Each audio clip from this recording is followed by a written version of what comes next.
ঘুরতে ঘুরতে আমরা এতটা ক্লান্ত হয়ে গেছিলাম যে আইসক্রিম কিনতে বাধ্য হলাম আর কি। আমার কাছে খুবই খুবই খারাপ লাগতেছিল, ভাবছিলাম একটা আইসক্রিম খাবো। তো নিয়ে আসছি কোন আইসক্রিম, আর ওরা কিন্তু খাচ্ছে কিটক্যাট আইসক্রিম।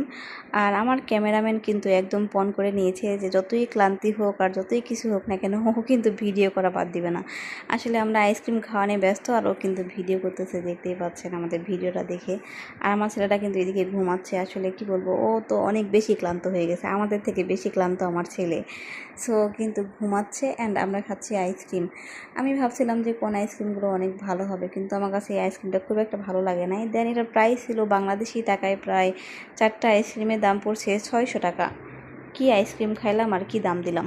যেখানে যেরকম প্রাইস আর কি, মার্কেটের হলে একটা প্রাইস অ্যান্ড জুয়ের ভিতরে তো ওখানে একটু দাম বেশি নিবেই, এটাই স্বাভাবিক। তো যা হোক, আজকের মতো আল্লাহ হাফেজ।